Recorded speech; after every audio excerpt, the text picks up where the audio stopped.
Get ready to push this button. Not a problem.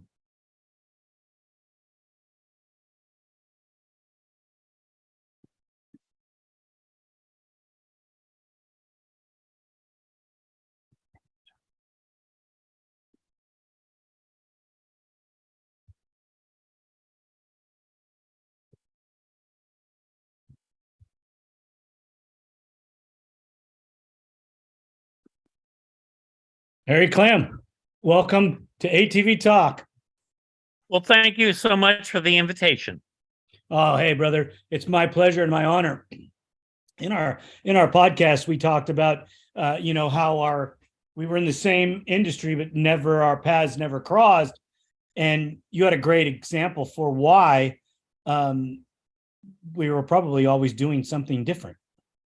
Well, it's true, and I'll tell you, even nowadays, I occasionally run into guys who were doing racing at the same time I was, in the same era I was, and I have no idea who they are. But that's because, each and every one of us was tunnel visioned on the guy we were working for, the machine we were working on, and there was no time to become a social butterfly. I knew a lot of people by face at the races, and sometimes the names would slip by, and I'd talk to them for a long time, sometimes years. Yes. And not realize who they were. Yeah. You don't figure it out till decades later. Well, sometimes, I'm usually so busy doing what I'm doing, I'm really not thinking names and who they are and affiliations and all that. Well, and back in that time, the only people that really mattered were the people that were beating you or the people you had to beat, and you knew them. And the two things that were important is, what in the hell is he doing to keep up with us? And what in the hell do I have to do to keep up with him? And that's kind of the way the world worked at that time. You were talking about in the podcast how the advancements just kept coming. You also made a statement about if you didn't have an idea about racing when you got into the ATV stuff, you wouldn't have been able to keep up. No, well, and the thing is, in ATV racing, there was a gigantic turning point. And what that was for a long time, in the early days, like the ATC 90s and 185s, it was all four-stroke. And at that time, the cutting edge of motorsports racing was all two-stroke. And so guys like me didn't pay any attention to early ATV racing because there's all these little four-stroke motors. As soon as it turned two-stroke, the Honda ATC 250R, the Yamaha Tri-Z 250, instantly, all the guys who were engaged in professional motocross, guys like myself, we knew the engines, we knew what to do with them, and that made the sport move forward at warp drive. Right. It did. It grew so fast. Yeah, and there was an abundance of guys who knew what to do with the platforms. The thing, it was a little bit difficult to get used to a vehicle, a 250cc racing two-stroke that was pushing around a really heavy bike with lots of traction. And so it took a different way of thinking because it was not a motocross bike. It was a whole different animal. Did you have, because you collected a lot of data in your day, and did you have much of an idea of how to calculate the bigger tires in the rear, or the fact that your tire patch went from 3 inches to 12 inches? Yeah, I would love to lie to you and tell you I was that smart. None of us were that smart at the time. I'll tell you the thing that we found to be the most effective testing and development tool There were a few places where you could go and ride high performance ATVs that had a long straight hill, because at that time there was no dyno you could put an ATV on. And so we went to this place where there was a long upgrade hill, and tested pass after pass after pass. And what became clear is it was possible to make horsepower the tires could not hook up, and then you made horsepower that the tires liked, because every racing vehicle is a prisoner of the tires it has to deliver traction to planet Earth. And that really was the important learning curve of that whole deal. Okay, so let me ask you this. You mentioned dynos. So how do you get a dyno? Well, in your way of calculating it, how do you get a dyno to administer the same kind of load to the rear tires on a 3-wheeler or a 4-wheeler, and get it to calculate so that you can tune it correctly? And that's a fair question. The honest answer is there's no way. And all the guys who attempted to do dyno testing, they found themselves at a bad disadvantage. And I saw that early on, because I had done a good amount of dyno testing during my motocross days and the very early ATV days. And the sad part was that I learned there were a lot of things that looked wonderful on the dyno, but when you took them out in the dirt, they didn't fly. And so that meant that all of the real world testing had to happen in the real world. Do you still think that's still true today? Not so much, because dynos are 10 times more sophisticated today than they were in the 80s. God, I wish at that time I had access to the wonderful high-tech dynos that they have today. But, that's okay. At the end of the day, we got everything out of those machines that you could get out of them. The one thing that a famous saying that I love was told by Carroll Shelby, and he said, "There's no such thing as too much horsepower. There's only not enough traction." I never heard that he said that. Isn't that so true? Yes. And so whatever racing platform you're working with, you have to build the engine to deliver a kind of horsepower that the delivery system likes. And at that case, it was 2 large diameter tires on different dirt surfaces, and creating the kind of power that those tires liked on all the different surfaces. And that was kind of a black art at the time. Yeah, a whole new world for most people. Yeah, and probably I do not work on today's modern 4-strokes. I don't have anything to do with today's modern 4-stroke ATVs, and needless to say, they make gobs of horsepower. But I think they're living with the same rule book we were living with back in the day. It doesn't matter how much power you make. The only thing that matters is how much power you put down to the dirt and you can hook up. I think that's still 100% true. Yeah. The rule doesn't change. 2-stroke, 4-stroke, 2023 to 1980. Yeah, the only thing that matters is what it takes to make the tires happy. Right. When you were learning how to port 2-stroke cylinders, did you have a guide to go off of, or a book to read, or was it all trial and error? And that's a fair question, and I've been asked that question a lot of times.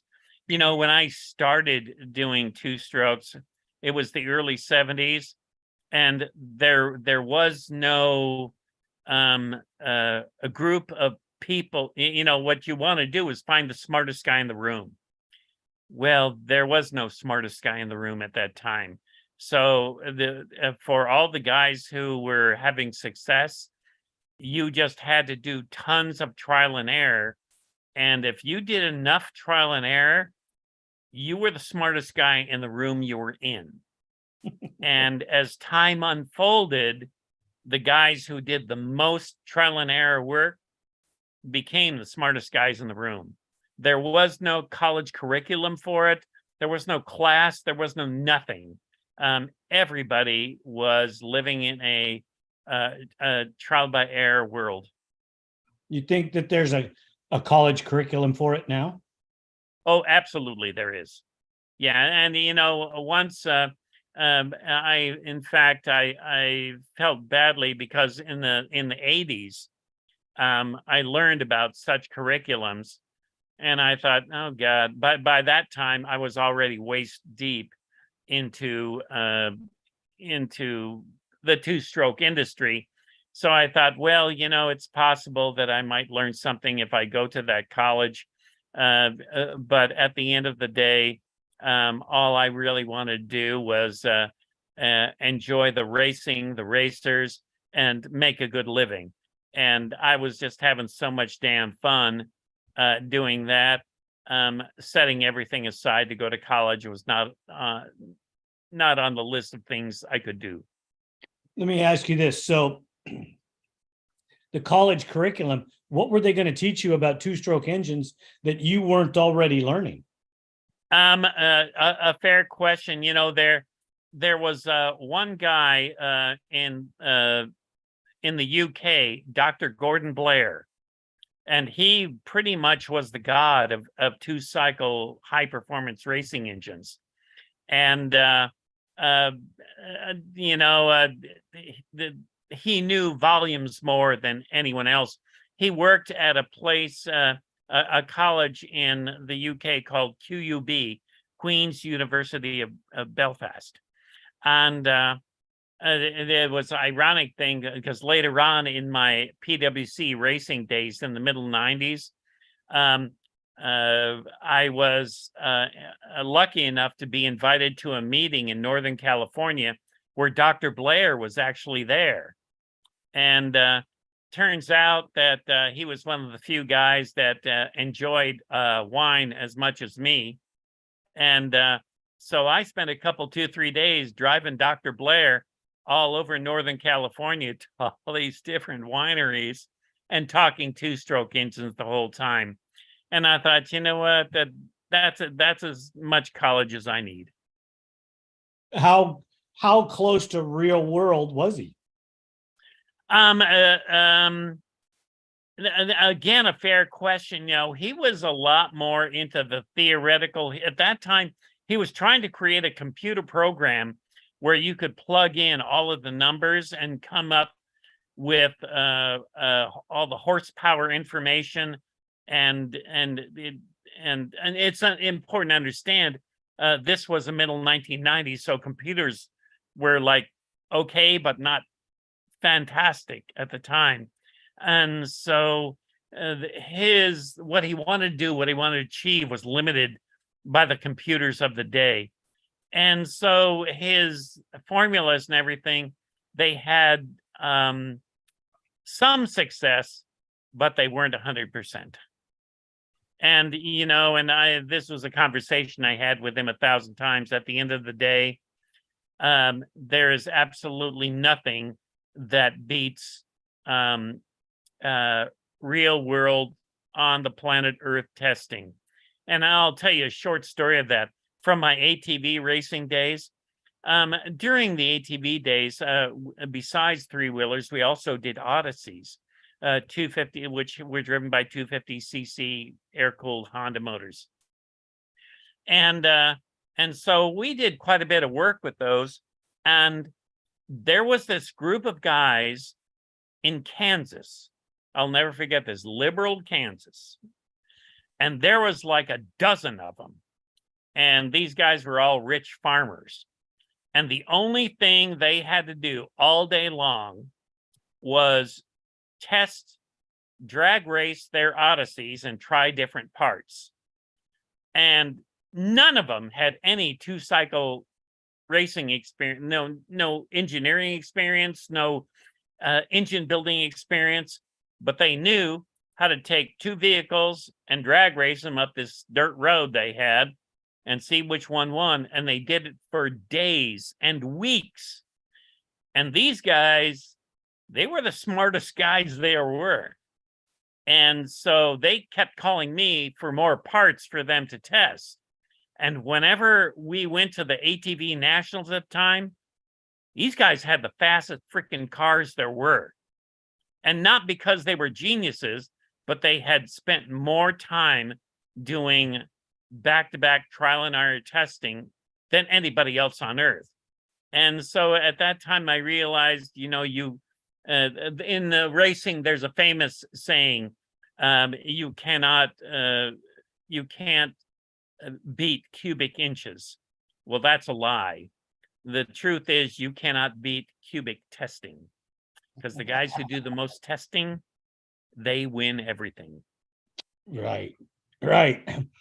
So I want to get back on the college theory versus reality, because so many times with anybody that has gone to school for any type of motorsports, when I've crossed paths with them, it was very difficult because the college told them they knew everything, and in the real world, they knew absolutely nothing. Well, and that's true. But the one thing I will not disparage higher education. I think there's a ton to be said for that. But the thing is, when you, even at that time, when you took the higher education, they taught you a certain vocabulary. But when you left college and got into the real world, the racing world, everybody in the racing world had a completely different vocabulary. They had a different set of priorities, a different agenda. And I met no shortage of these guys who went to college, and they weren't stupid guys. They were smart, but they had to learn the actual real world. You're at the races, you're at the racetrack vocabulary, and the rules are all different. The language is different. Our vocabulary is different. And if you want to, you know, qualify on the front row, you got to, college is great, but you got to learn this vocabulary. And some guys made that transition, some did not. Well, the general consumer base that we deal with doesn't speak that language. They don't Well, speak. They don't you're speak right. Yes. the proper, way to describe, tuning, or when they're talking about a jug instead of a cylinder, and the jug comes from Harley, the jug's on my Harley or whatever. And so terminology, you well know this, you had to learn sometimes the language your customer spoke. Oh, well, that's true. And I'll tell you, I mean, of course, the internet did not exist at that time. And so, what I did was I wrote large technical papers describing the product we sold at the time in the 80s. But later on in the middle 90s, when the internet came into existence and I was in the personal watercraft business, I thought this is such a great opportunity.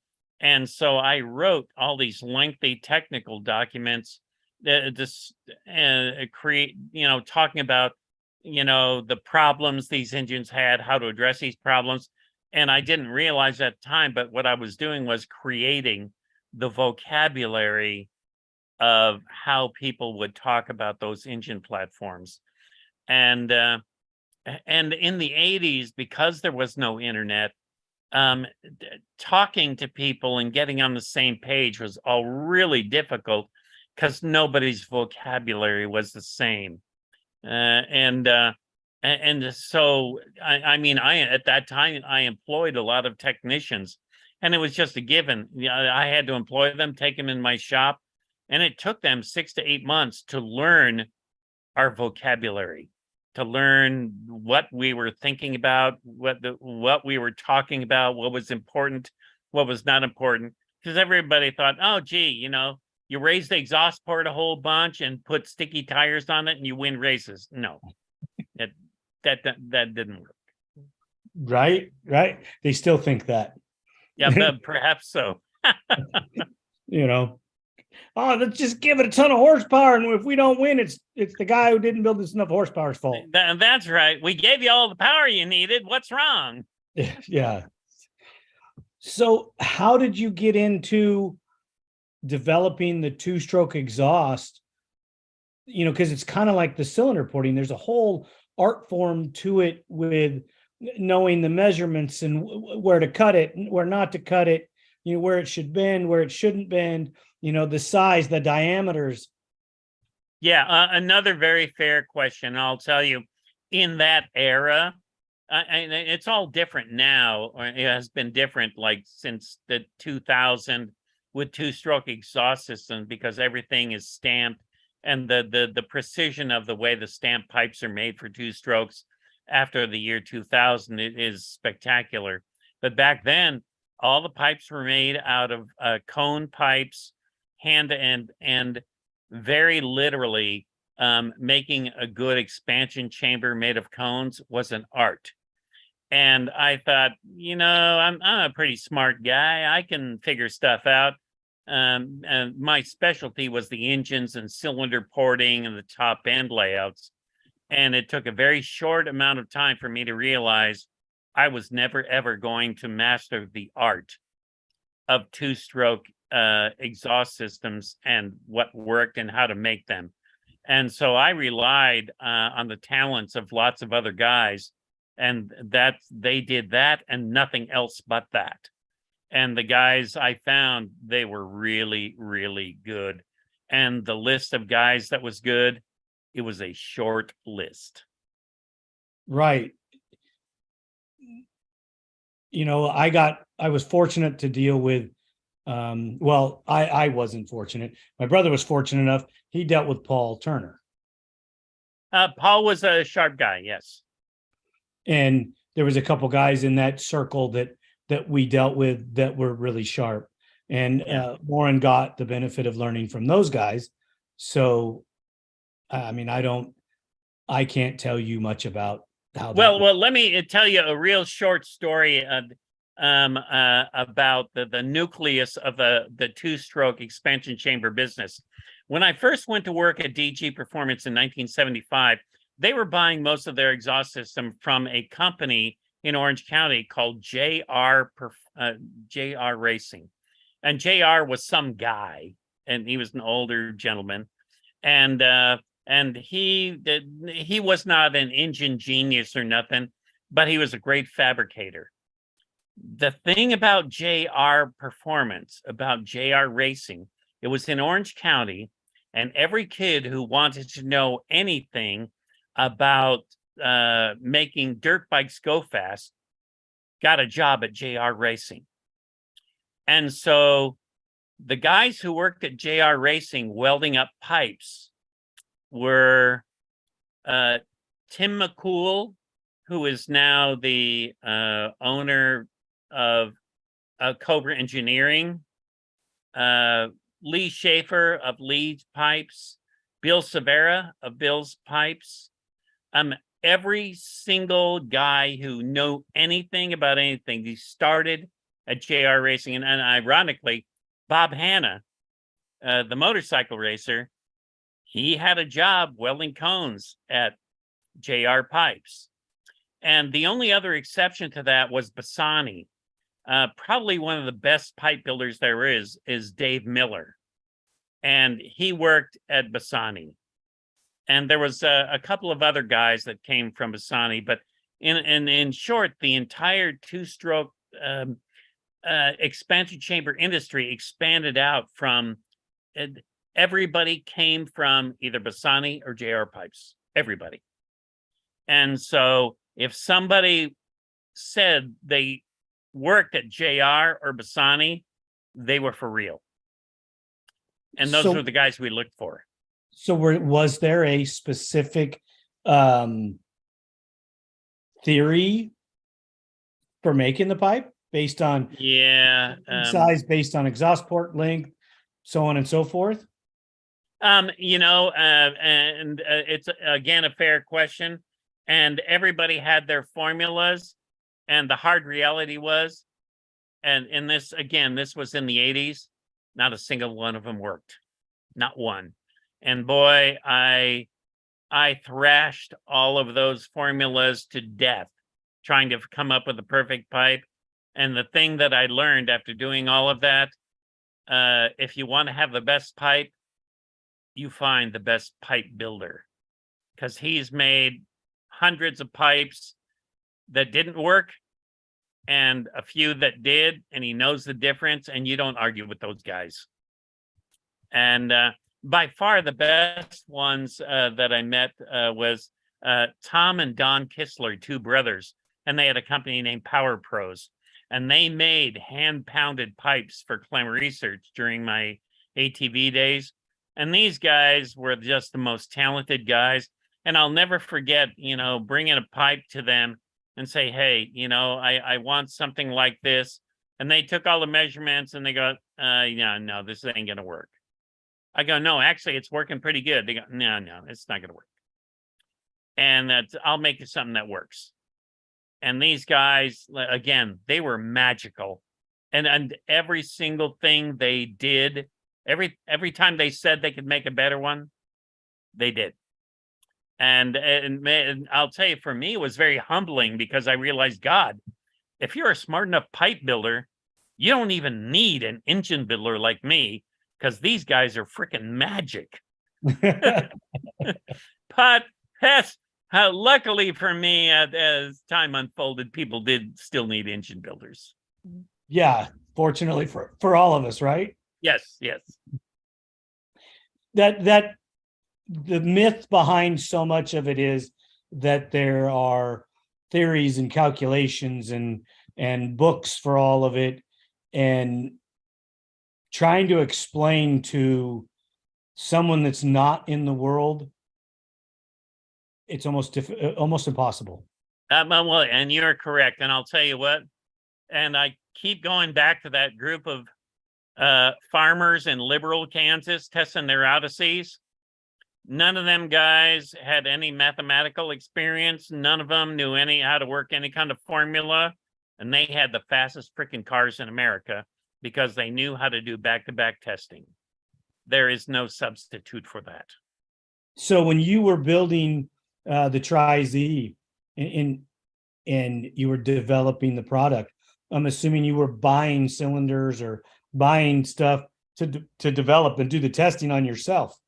That's true. And, we had a special place that we went to do our testing. It was out in northern Riverside. And it was this place that had the longest, smoothest uphill I'd ever seen. So we could do testing on a long, steady grade uphill. And it got steeper at the top. And in a nutshell, we just kept changing parts. And the thing that was the benchmark was, if you can run pinned up that hill and pick up the next gear easier, that was good. And if we put on a setup that you run up the hill and you shifted the next gear and it wouldn't pick it up, that was not good. And so that was literally our dyno. And I'll tell you, I took dozens of three-wheelers to that same hill and did the same level of testing. And it was better than any dyno that existed in the early 80s, Everybody has their spot, that they want to go test their bike or test that engine, it was either that or go to liberal Kansas. Right. None of us were going to do that, right? No. I remember when I started working for my brother, and I hung around him quite a bit, but I wasn't involved where I was paying attention. And he had this shelf, and it seemed like it was never ending, as far as depth and length, and it was just solid 250R cylinders. Yeah, I have seen many shelves like that. And he just goes, well, this one didn't work for this reason. And he had notes and tags on all of them, so you could go back and, look at what he tried and why did he do this one fail? Yeah. And, back in the day, after you did enough testing, we gave them labels. We called them A parts, B parts, and C parts. Yep. And none of them were bad, but of course, everybody wanted A parts. And at that time, we created quite a few A parts. We weren't smart enough to know what the hell made them A parts. And so once we accidentally created them, we spent all of our time trying to figure out what the hell made them A parts. And and that was another piece of work all by itself. So when the heyday for the 3-wheelers and the 4-wheelers in the 2-stroke era, were you spending as much time as at the shop as you did when you worked for DG? Oh, every bit, yes. I mean, it was a 7-day-a-week program, and every day was 12 to 16 hours. And on the weekends, there was a race Friday night somewhere, Saturday somewhere, Sunday somewhere. Of course, that was during the era of Mickey Thompson racing. And so the Mickey Thompson race events were the biggest ones for ATVs. But to get ready for Mickey Thompson, you had to race beforehand. So there was Corona Wednesday nights. Their turnout was huge Wednesday night for ATV racing. And then at Sundays, there was racing at Verona Oaks outside of San Diego. And it was a no-brainer. You just had to go to all of these races all the time, because as soon as you stopped showing up at any of these races, you immediately were moving to the back of the bus. You had less data, less information, less testing than everybody else. And the only guys that won were the guys that had the most testing, the most data, the most information. Yeah, I mean, didn't leave much room for a life, did it? Yeah, that's another conversation for another day. But yeah, and the thing is that for me, and I say this often, obviously in the professional racing thing, there's no shortage of cute women hanging around because they all love looking at these physically fit, buffed out racers. Well, I was a mechanic, and anytime cute girls were walking around the pits, they're just looking for the buffed out racer. They're not looking for the mechanic. They could just care less about me. So I stayed focused on the machinery and let the racers deal with the girls. So yeah, having a girlfriend and a life and all that stuff, you really can't do that when you're involved in professional level development racing, as we were. And actually, we even had a term for it. We called it, you have to stop life. At that time, if you wanted to do like the motocross national tour, it was 42 weekends out of 52. And so the guys employing you at the factory would tell you point blank, say, listen, it's 42 weekends. We have 42 weekend dates. You will show up, you'll be prepared, and it's going to be all over the country. So don't have a house, don't have a dog, don't have a girlfriend, don't have a life, because your life is doing this. And at that time in the 70s and 80s, every single guy did that. That I never got to spend, well, I got to spend a lot of time on the road, but I never got hired by a factory, and it was never my full-time job. I always had to do it after hours, before hours. Yes, yeah. But I'll tell you, 42 weekends, that's a heavy lift. Yeah, I did. I think the most I ever did in 1 year was 30. Yeah. But the thing is, if you're in your 20s and your 30s, you're made out of titanium. So, you can work at warp drive and sleep 6 hours a night, and it's no big deal. And that's exactly what we did. I did it in my 50s. Ooh, that's a heavy lift. I didn't have that kind of talent. Yeah, I mean, I did a lot in my 30s and in my 40s, but in my 50s, early in my 50s, it just kicked off that, there were 3 different series with multiple different machines, and you had to be there for every one. And You had to be there every time, all the time. Yes. Yep. And so you know the program, because if you don't show up for like a week or 2 weeks, you're like a month behind everybody else. or And or yeah. something goes wrong that was trivial that they couldn't fix because you're the guy. You put the bike together, you built the machine, you knew all the tricks and all the ins and outs, and you let them go for a weekend without you, and something went wrong, and they couldn't fix it. Not something when everything goes wrong. It's a snowball effect. And you right? hear about it for weeks afterwards. Oh yes. Oh yes. So yeah, you know the program. Well, hey, it's like my dad always said, when the rider wins, it's him. When he doesn't, it's you. No, the wiser words could not be spoken. Right. Yeah. I mean, I would have won, but my bike coughed on the 3rd lap in the 2nd turn. Then why were you in 15th place? Yeah. Yeah. Oh boy, I can't tell you how many times I've heard that.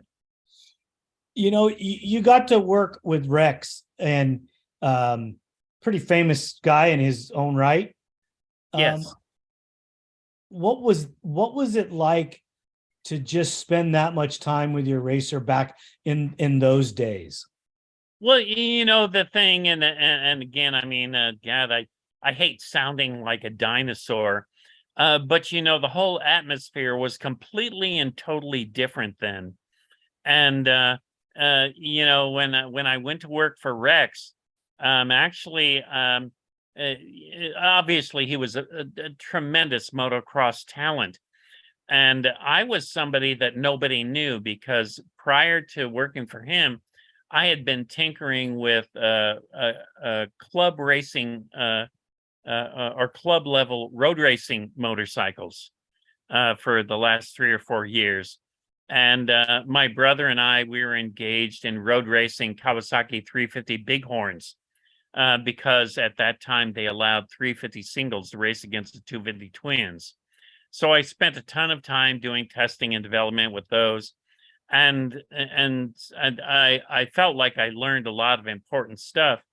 And when I came into the motocross genre, I looked around and I thought, oh my God, I tried to talk to other mechanics, and the same thing as we spoke about before. There was nobody who had my vocabulary. There was nobody I could talk to. Everybody, they had their head in a different place. And I go, no, if you want to make these things go fast, you need to know about these particular things. You have to do this testing. You need to understand these nuances. And I was talking a different language from everybody else, and nobody got it. So you were telling them you need to immerse yourself into this. This is your world. This is your life. And these are the items that are important on your machine for horsepower. Yeah, well, the thing is, he was a racer, and needless to say, a damn good one. Knowing the machine was not his job nor his business. That was all my job.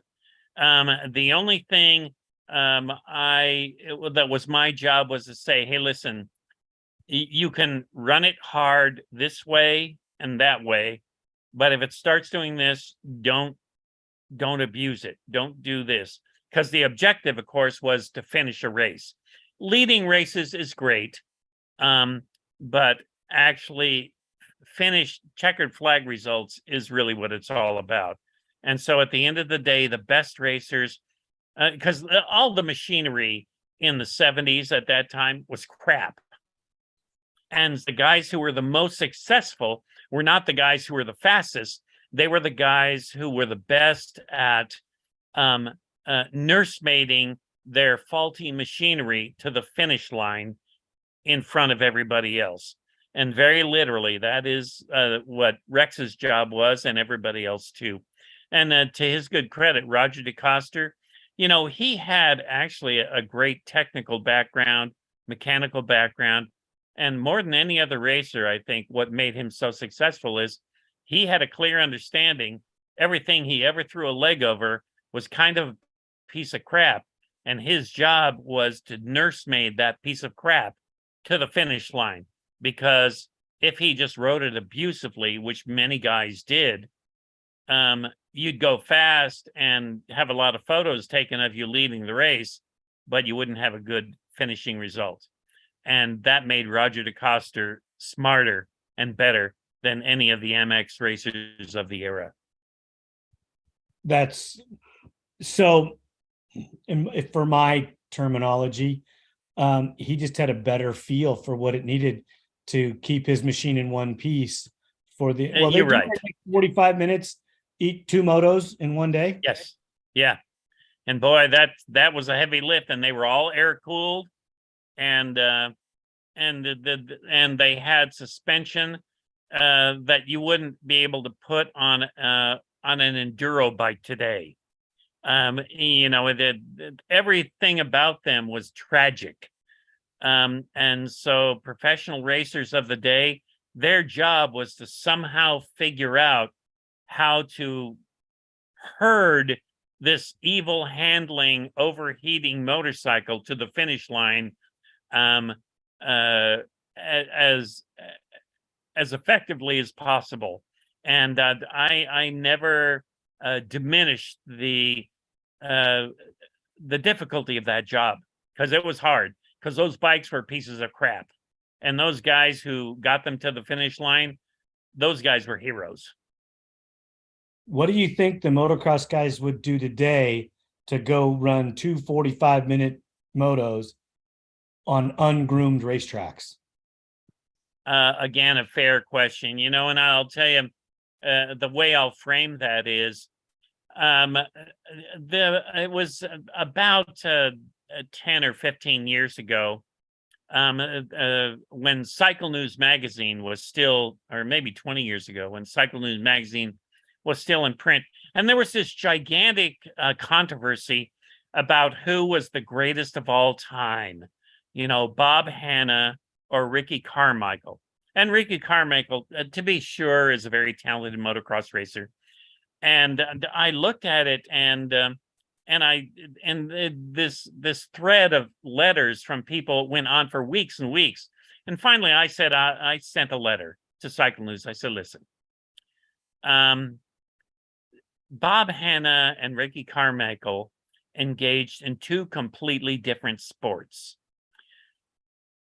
Bob Hanna rode 1970s technology motorcycles wide open for 2 45-minute motos. Ricky Carmichael rode much higher technology motorcycles for 30-minute motos. Is Ricky Carmichael the best 30-minute motocrosser of all time? Maybe so. Is he the greatest of all time?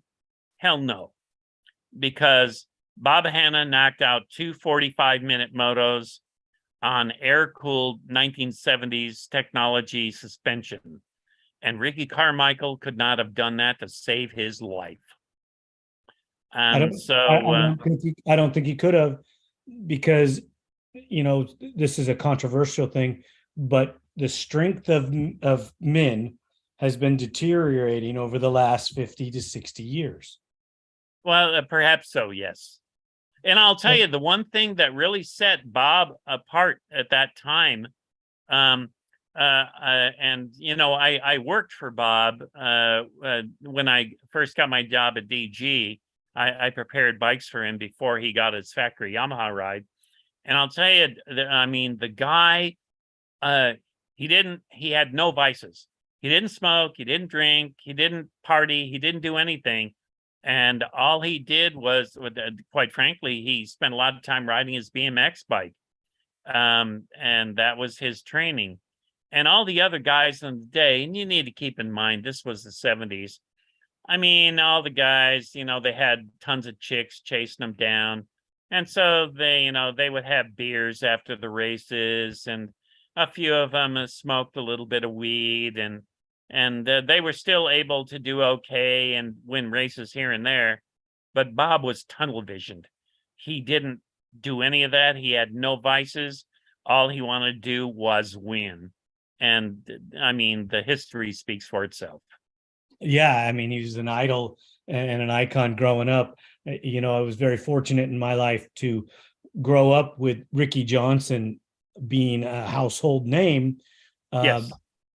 my dad got to be the first person to build machines for him in his career. Yeah. And Ricky was an incredibly great talented. Oh yeah, his whole career was cut short due to one small incident on the track. Well, I take that back. Ricky explained it. If he would have waited till it healed properly, he probably could have extended his career, but it was a year-long recovery. Well, not only that, but in that era, the pressure to get back in the saddle was really, really high because you were getting paid to deliver results, and B, there was a ton of guys right behind you that wanted the seat on your bike.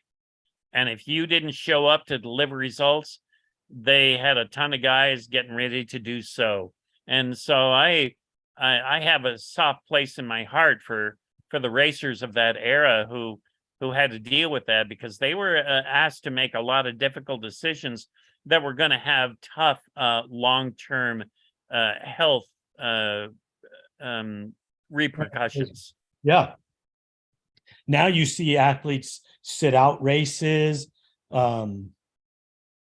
Excuse me. They don't get affected by downtime, and some of the injuries they sit out for, I'm like, really? I can't believe that they do. I don't know if the riders of yesteryear were affected by the head injuries like riders or people are today, but it was an everyday occurrence for us to knock our head on something. Yeah, and I don't think that part of racing has changed much, even in the last 40, 50 years. As every single time somebody crashed, even in the 70s, the standard thing is you grab them by the collar, pick them up, ask them where they are, what their name is, who's the president. And if they couldn't answer those questions, you don't let them back on the bike. Because I know of 2 or 3 instances where guys, there was no track, no flagman nearby to do that, and the guy hopped back on the bike and took off going in the wrong direction on the racetrack because they had no idea where the hell they were. And I think that same thing takes place today. But because the speeds are higher, the jumps are higher, when they make contact with some immovable thing like a jump or the dirt, the G forces are heavier, and so I think today they experience injuries that are a lot more intense than what existed 20, 30, 40 years ago. There's some real truth to that. Yeah. These guys are doing some phenomenal things on these machines that you thought they were jumping big jumps and doing crazy stuff, in the 90s, early 2000s, and now it's just incredible. I mean, when a human body goes from 55 miles an hour to 0 in 6 inches, there's a price to be paid for that. Yes. Yeah, and I'm old enough to know that that's not where I want to be. You're right. Oh man, you've had a pretty amazing career, and it's still going, correct? Well, yeah, I'm still work every day. Probably not at the pace that I did 20, 30 years ago, but I still enjoy the work, and I enjoy interacting with the people. And for me, if you're interacting with people who are interested and enthusiastic about motorsports, that keeps you young. And I'm 70, and my goal in life is to die young.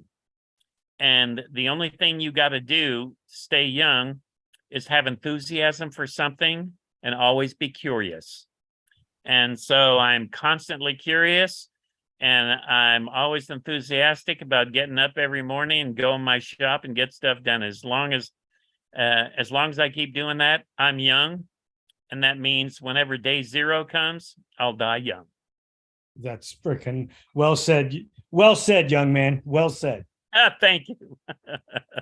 Hey, as always, it's my pleasure to have you on, Harry. I really appreciate you taking the time with me and the education that you've afforded me by telling me some of the things that you went through and telling really the young people of today how good they have it.